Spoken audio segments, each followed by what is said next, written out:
Point of no return, point of no return. Welcome back, man. We know too much, we've seen too much, we've been through too much, we are experiencing way too much. God to revealed himself to us over and over again for us to go back to the way we used to be, the way we used to think, react, and respond to life, man. This your Holy Ghost homeboy Slim, SLIMM, simply living in my moment, which means yesterday is gone.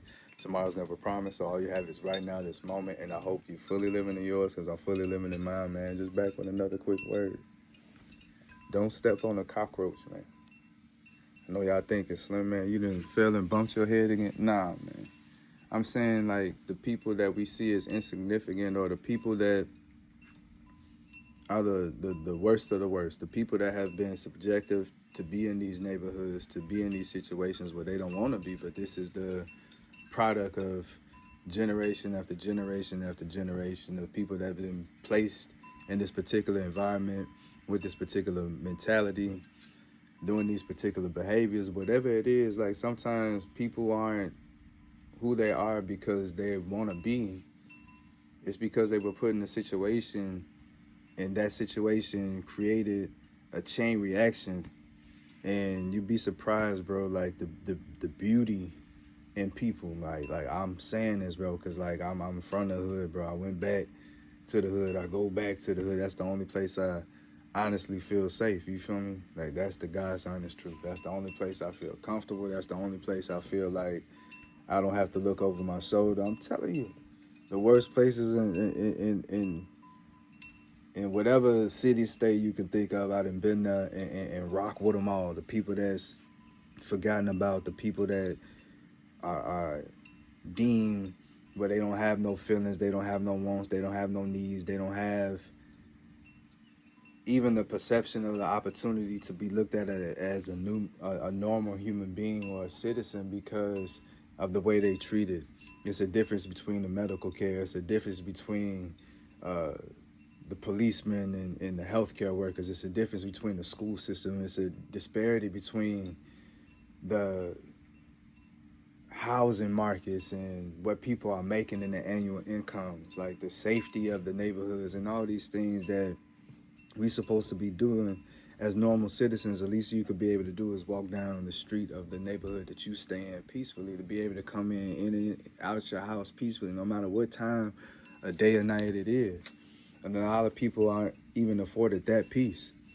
And it's sad that people got to be in those situations. And not everybody in that situation is there, you know what I'm saying, because they've been placed wrongfully. Some people are in them situations because they choose to, because they pimping the system, they say, and because this the only life they know, this the only life they chose. They mama, they daddy, they grandparents, everybody that they know, their cousins, everybody is from these particular places, this particular mentality, this particular religion or whatever. I'm telling you, these things that are limiting your way of thinking, you're limiting the way you believe, limiting the way you praise and worship, limiting the way you see God and the way you appreciate God. Like, all these things are meant to dim the truth and then highlight, okay, well, if that's not important, then this is important, this important, this important, and it's a competition for your time, your attention, for your dollar, for your praise, for your worship.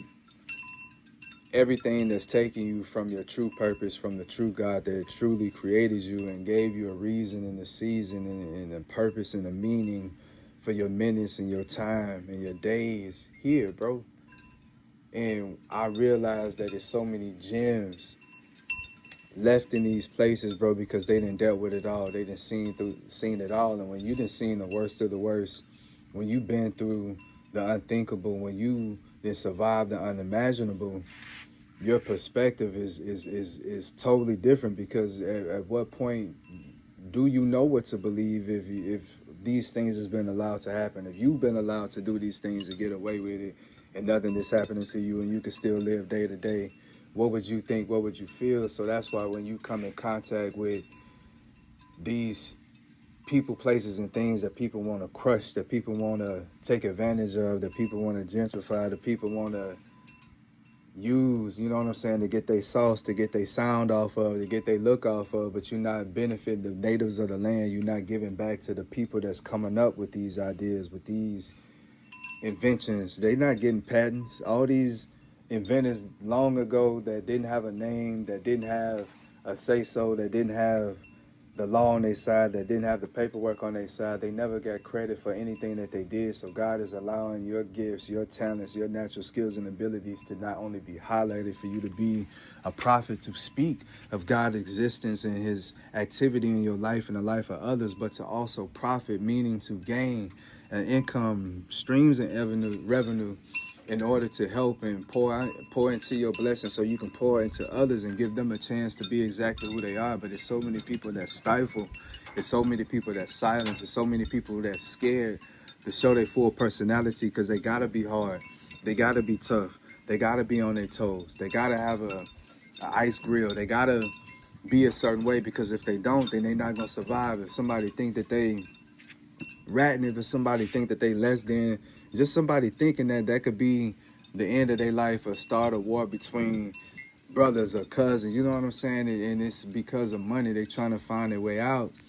But what way do they have out when the things that's being perpetuated are the things that's sending people to jail, sending people to the casket, you know what I'm saying? Sending people to mental instability, sending people into cycles of destruction. You got to stop highlighting these things as means to break a cycle. Is meant to continue the cycle. Like, you gotta break the cycle with your mental, with your spirit, with your actions, with your thoughts, with your intent, with your motives, with your faith, with your walk with God, because you can't stop the motion of life that is already continued. What you can do is find your own lane, find your own path, find your own purpose, and stay in that and find your flow, stay in the know, and then you will see that it's a different life, bro. It's a different world. Is more beyond the one that you may know, the one that he may know. So you can't crush the cockroach. You can't stop at these gas stations and stop and look at these people and judge them based on what they look like, based on their living conditions, based on what they smell like, you know what I'm saying, based on whether or not they got a haircut or not, based on how they talk, based on if they got dreadlocks or not, you know, all these things that we judge each other on.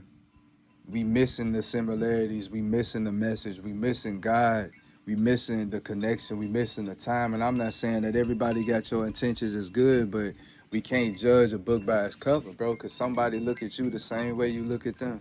How you think life look at you?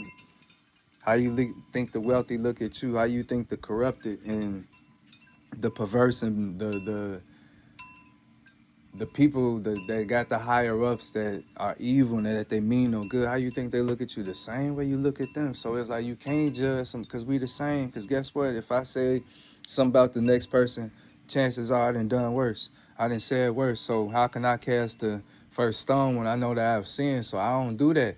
I'm cautious. I'm vigilant. I'm not stupid. I'm not arrogant.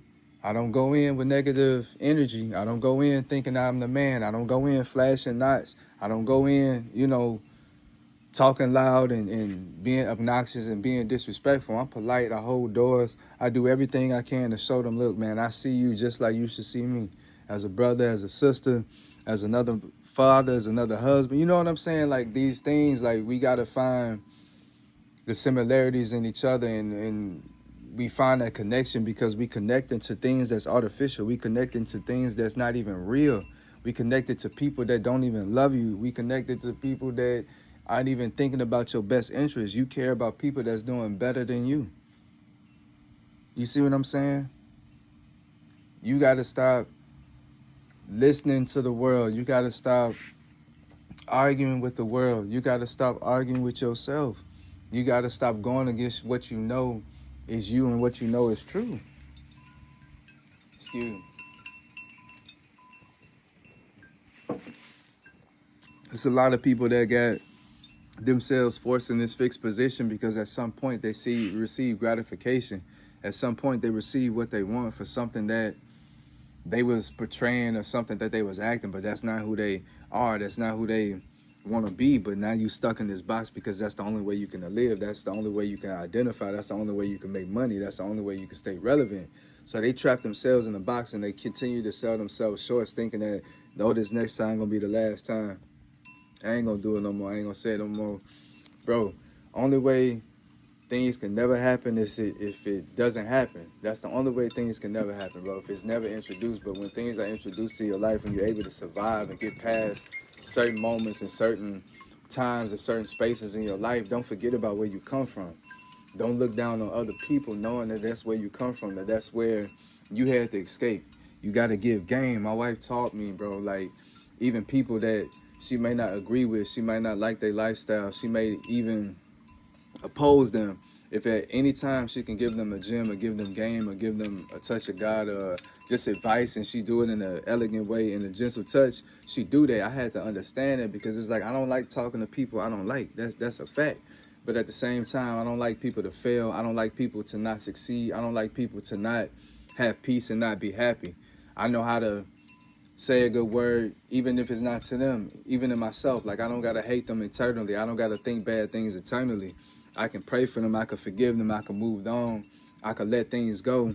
I can move past the moment. You know what I'm saying? So it's things that you can still continue to do in yourself, even if you don't want to speak to these people. So I had to learn how to continue to let go, continue to fight the good fight, continue to not judge, continue to not look down on people, continue to not look down on myself, continue to not judge myself, continue to not accept the judgments and the criticisms that people unfairly put on you because they're looking from the outside in. You know what's going on. So you got to protect what you got going on the inside of you and protect your peace. And then you just stay close to home. You make sure that you're doing everything for your household, everything for your loved ones. You make sure that you're there in the ways that you're allowed to be there, in the ways that you can step up, you step up, in the ways that you can be present, you be present.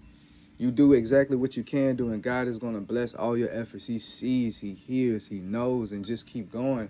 But most importantly, man, don't kill the cockroach. You don't know people's story. You don't know how they got to where they got to, man.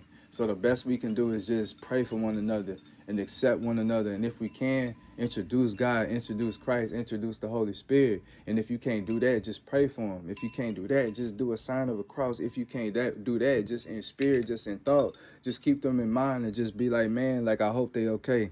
I pray, God, that you cover them, and you don't know how much that means, bro.